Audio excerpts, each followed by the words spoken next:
A People's History of the World by Chris Harman, book review.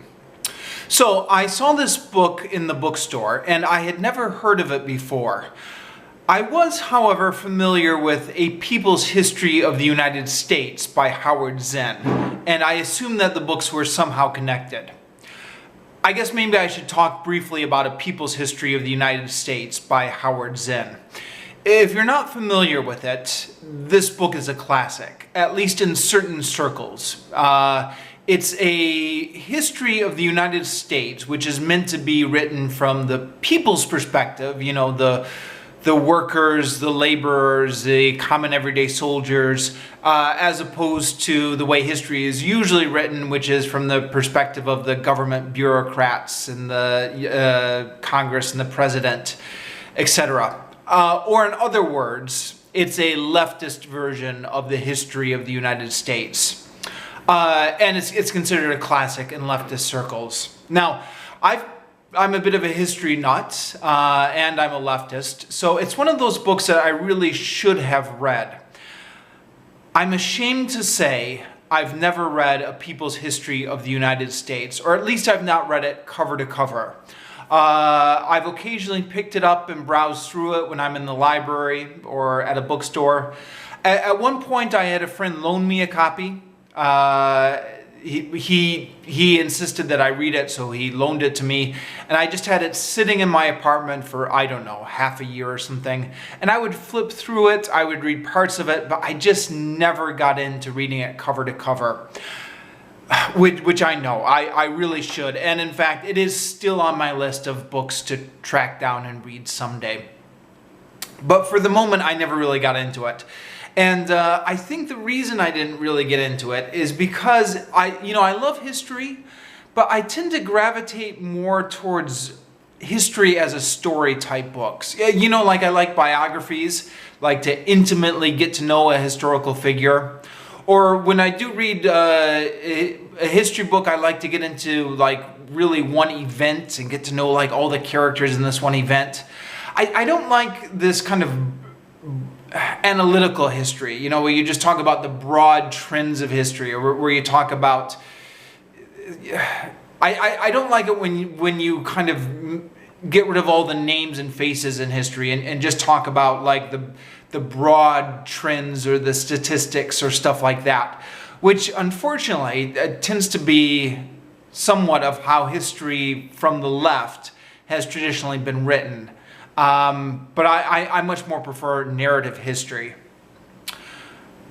So anyways, that's my excuse for not reading A People's History of the United States by Howard Zinn.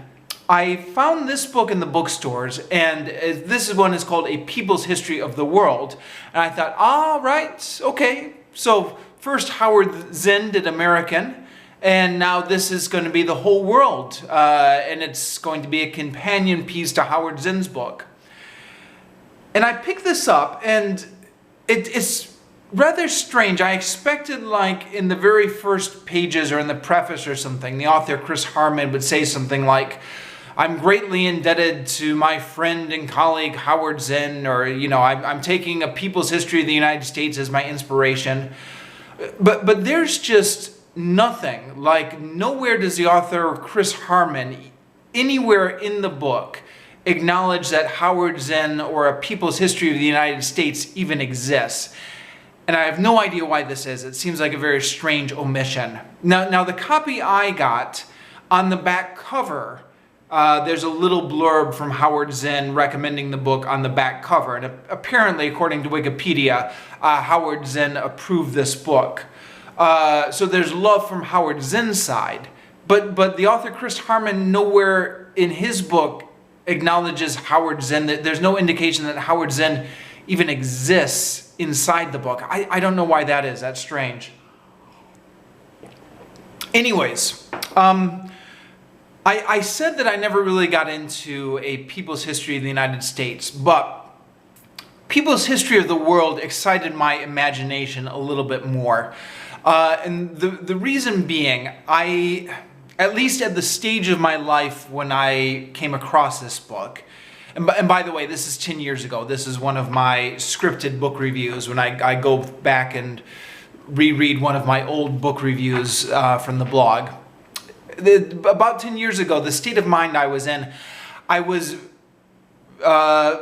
very much on the left, and I was interested in a theory of history that kind of viewed everything as like a struggle towards more progressive politics, or a struggle towards a more progressive world. In other words, I was attracted to a kind of maybe a narrative view of history that viewed everything as one long narrative with the ultimate objective, meaning to end up with a more just egalitarian worldview. I have this theory that people who have strong ideological positions are attracted to views of history which emphasize the progression of these ideologies. For example, people who are on the left are attracted to views of history which kind of emphasizes all the struggles that the workers have made throughout history. Religious people, Christians, are attracted to narratives of history that talk about all the gains that the church has made over history, or, this whole Christian thing about the list of martyrs, right? All the people who have died before Christ. People who are very nationalistic are attracted to nationalistic views of history, right? All the people who have made our country great, which is, I'm currently living in Vietnam, and I think this is definitely the Vietnamese view of history, is a view of history of all the people who have fought for Vietnam to protect Vietnam. I think this is definitely true to a certain extent in the US as well. Point I'm making, I guess, is that certain types of people are attracted to a framework of history which seeks to kind of connect everything through one ideological framework. I have, I think, since this time, moved past this. This was about 10 years ago. I'm probably now at a stage where I've got a much more cynical view of history. More along the lines of, well, everybody was awful. So what's the use of looking for heroes in history? Everybody sucked, is maybe more my view now. But at the time 10 years ago, I was attracted to these views that said, okay, first everything was terrible, but then the ancient Greeks came with democracy, and then there was, the workers' movements, and then came civil rights, and this view of just kind of building progressive movements up on top of each other. So that's the attraction I had towards this book. At the same time, I was hesitant because of all the reasons I just mentioned, where I never really got into a people's history of the United States. I don't like survey histories. I don't like it when they just give like a brief kind of overview of stuff. I want to get into the details. I want to know the names of people. I want to get into the personalities and the drama and all those kind of lovely details. So I thought, on the one hand, this could be really boring. Or on the other hand, this could be really interesting to see how all those strands of history tie together into kind of one large overarching narrative about progressive politics. And the book costs like $20, which was a bit of an investment for me. So I'm like, do I want to waste $20 on this or not? In the end, I ended up deciding to buy the book. Although, fair warning, the reservations I had about it turned out to be correct. And in other words, it ended up not being a very interesting book to read. So let me get into all my frustrations with this. Now, before I get into this, a little bit of a disclaimer, I guess. Whenever somebody writes a history of the world, you inevitably have to make choices, and you inevitably have to leave out stuff. And it's all too easy for somebody like me to just criticize it and say, well, he left out this, and he left out this, and he didn't do this right. That being said, I'm going to go ahead and criticize it. Sorry, I know it's unfair, but I'm going to go ahead and criticize it. So the book is 620 pages long, which is a bit of a chunk, and it comprises pretty much all of history, all the way back from the Stone Age to the Iraq War. And the book was published in 2007, so at the time it was published, that was all the way up to modern day. But it doesn't actually deal with all sections of history equally. Over half of the book takes place after the French Revolution. So, less than half is kind of all of history up to the French Revolution. Over a third of the book is just on the 20th century alone.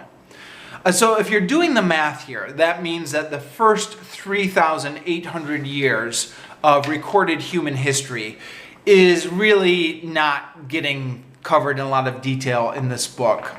Now, Chris Harman, unfortunately he passed away in 2009, but I'm sure if he were alive today, he might say something like, it's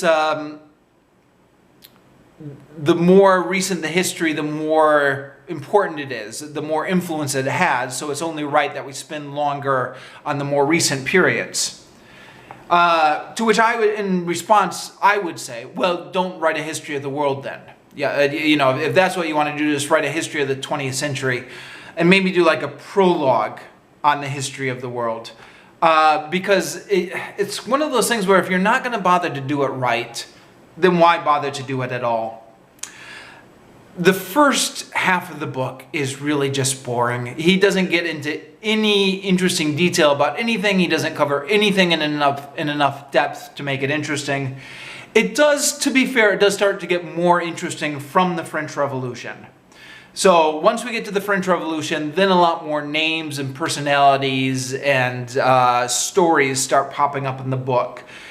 Instead of what has in the first half of the book, which is just a bland examination of empires rising and falling and the faceless masses that are being oppressed by them.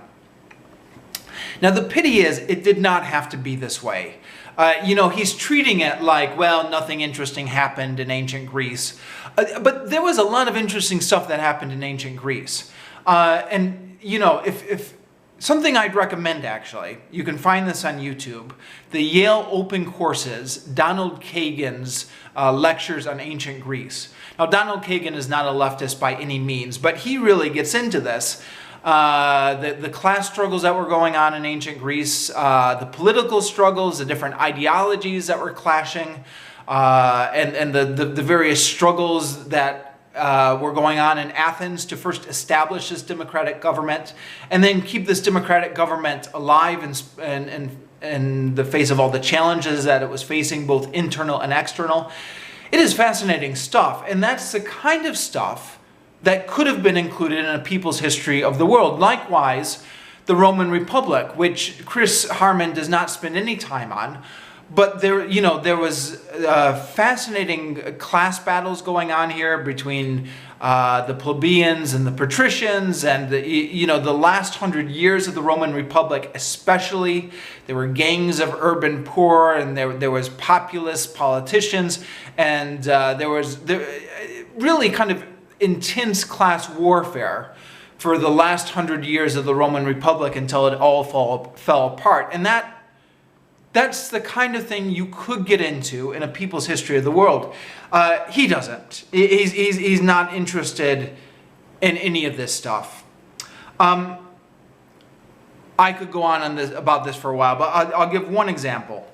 I think I could give many examples, but this one example is illustrative.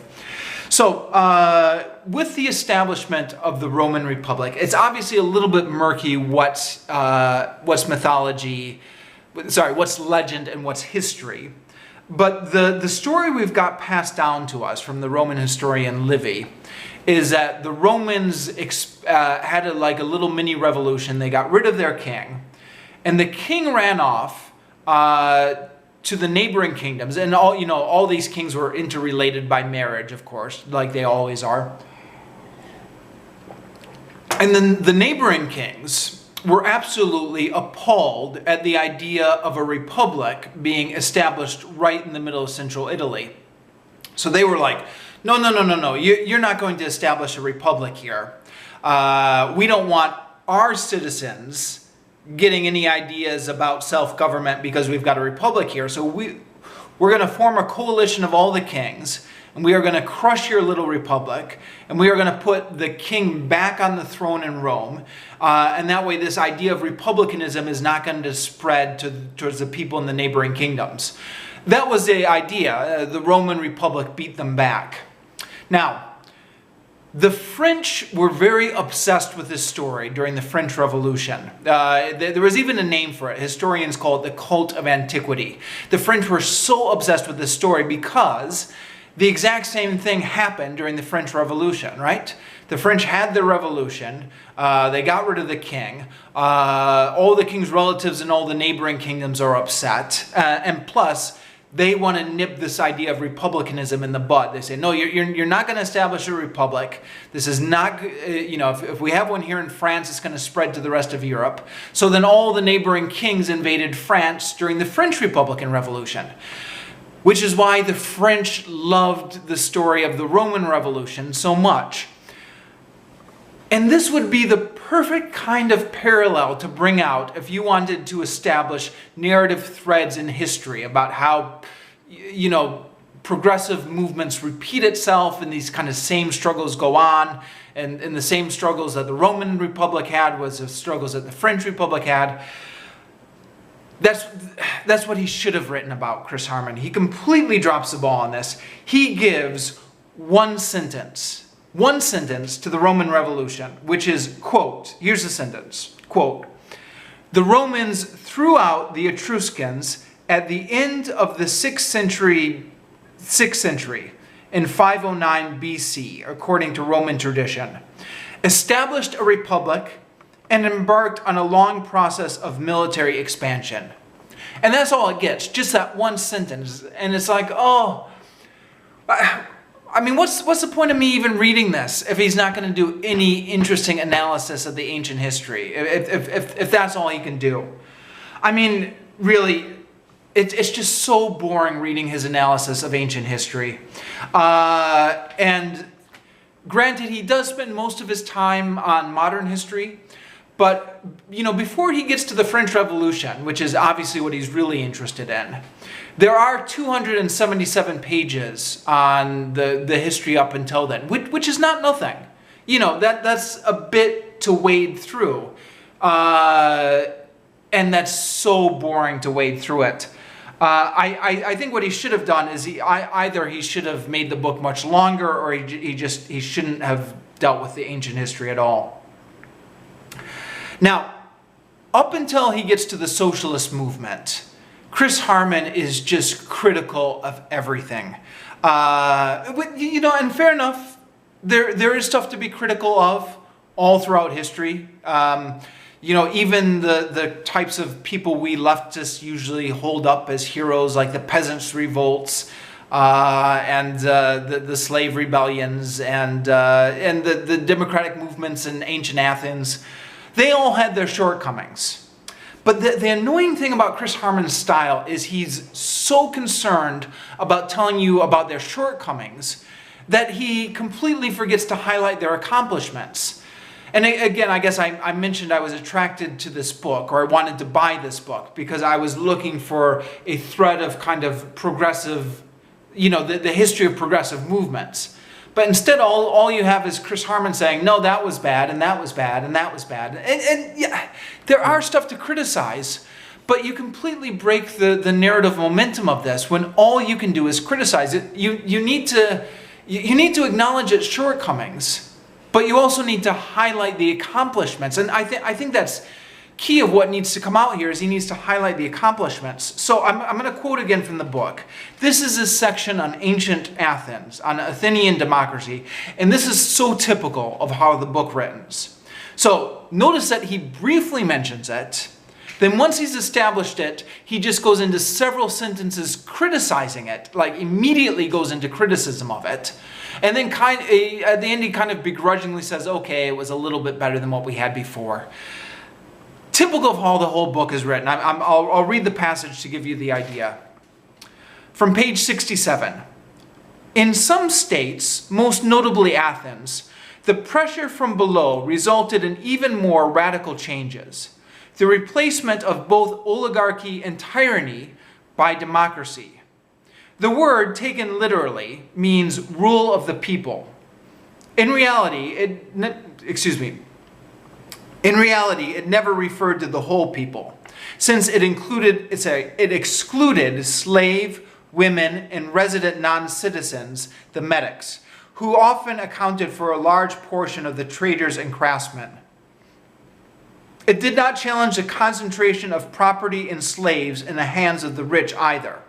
This was hardly surprising, since the leadership of democratic forces usually lay in the hands of dissident, wealthy landowners who advanced their own political positions by taking up some demands of the masses. But it did give the poor citizens the power to protect themselves from the extortions of the rich. That's all from page 67. Now, he's not wrong, but he's completely missing the point. I mean, the point isn't that the Athenian democracy didn't include everyone. The point is that here was a form of, some form at least, of democratic government, which was an improvement on what had gone before. This is throughout the whole book. So, he mentions the Gracchi brothers in ancient Rome, but then he just his only point in mentioning them is to emphasize that their main motives were to strengthen the existing state. Much later on in the book, when he gets to the 20th century, he gives a total of 3 paragraphs to Gandhi. And he spends all 3 paragraphs just emphasizing that Gandhi was a middle-class capitalist who was only concerned about bourgeois interests and wasn't concerned about the working people. Is that true? I don't know.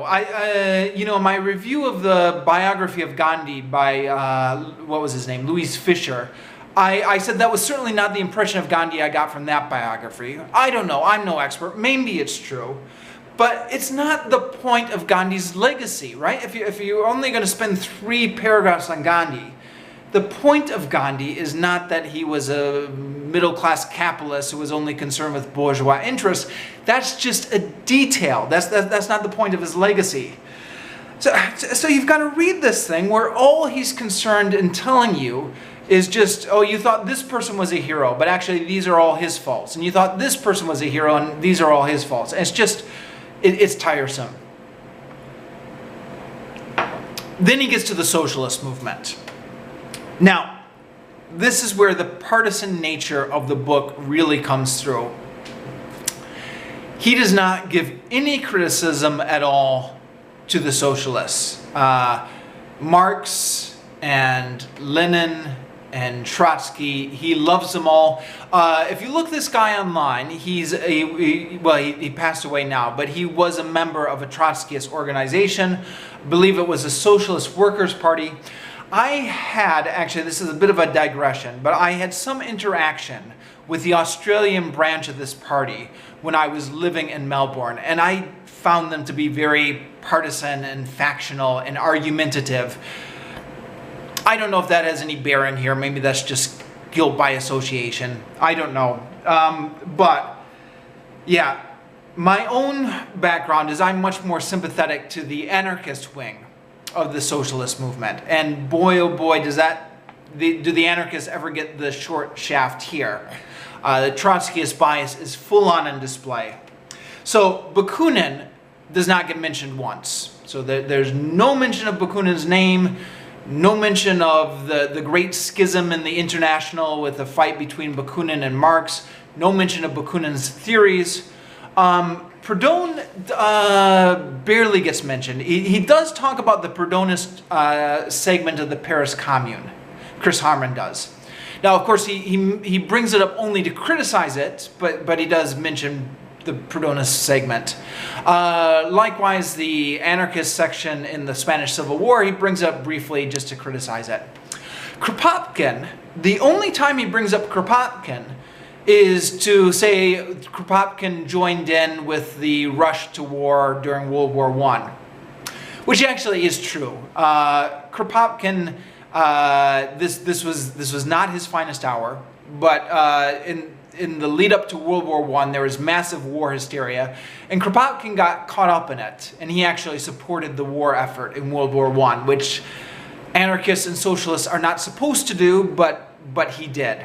Now, this is a fair criticism, because Kropotkin totally did this, and it was not Kropotkin's finest hour. Sorry, Kropotkin. Excuse my pronunciation. But, yeah, that's not... it's not the only thing you can say about Kropotkin. So to just only mention that is a little bit cheap. Actually, I'm not being totally fair.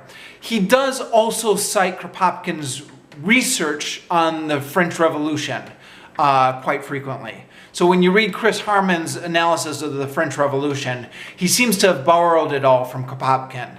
And he does cite his sources to be fair and say, you know, this is from Kropotkin, this is from Kropotkin. So you do get the sense that he was just so impressed by Kropotkin's analysis that even though Kropotkin was an anarchist and he was against anarchists, he just went with Kropotkin's analysis. Which makes me really want to read Kropotkin's, sorry, I cannot pronounce that name for the life of me. It really makes me want to read Kropotkin's History of the French Revolution someday, which I still haven't gotten around to.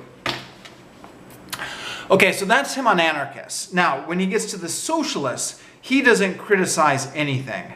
Okay, I mean, on the one hand, fair enough, because like in Western media, it has been so long dominated by conservative attacks on Leninism and the Russian Revolution. And so there is some need to rebalance this.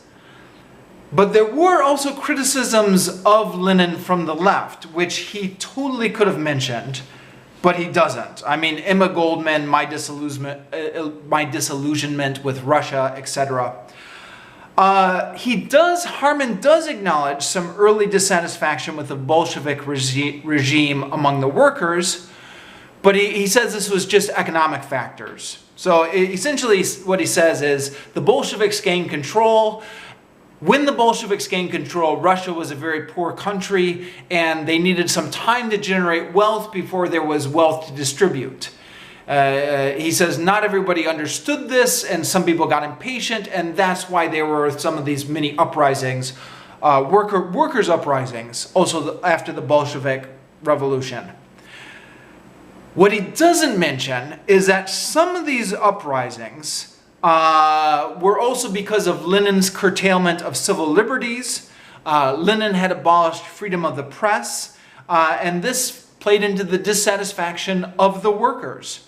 For example, the Kronstadt Rebellion in 1921, he portrays as purely in economic terms. The workers were upset because they didn't have food, but there wasn't food enough to go around yet, so what can you do? He does not mention that the Kronstadt Rebellion was also about, they were fighting for freedom of speech. They were fighting for freedom of the press for all socialist groups. So once the Bolsheviks had gotten power, they had shut down the other press of the other socialist groups. The Kronstadt sailors in their rebellion wanted the reestablishment of secret ballots and the independence of trade unions. And he doesn't mention any of this, and he just says, you know, these Kronstadt sailors, they were just too impatient to realize that economic reform took time. That's his entire analysis, and he just is hoping the reader doesn't know about the rest of it. Now, after the death of Lenin, then he says, okay, everything bad about the communism, the USSR came from Stalin after Lenin, which is, you know, the Trotskyist line, but I think that's an oversimplification. Okay, one more thing I didn't like about this book, if you want to stick with me. So this is supposed to be a history of the world. Now, in the old days, people used to publish a history of the world, and it wouldn't really be a history of the world, it actually would be just a history of Europe. Chris Harman, to his credit, is trying to make this a genuine history of the world. So he's got his narrative of the West, but then he'll frequently break off with it to go over and check and see what's happening over in China, or the Aztec or Mayan empires, or what's happening down in Africa. So he is trying to keep his eye on everything. I don't know. I mentioned earlier that one of my attractions to a book like this was the appeal of seeing a narrative framework of history from the left. And I think traditionally the way this has often been done has been done in a Eurocentric type way, right? You have the ancient Roman Greece, then you have the peasant rebellions, and you have the French Revolution. Before the French Revolution, you have the Enlightenment, and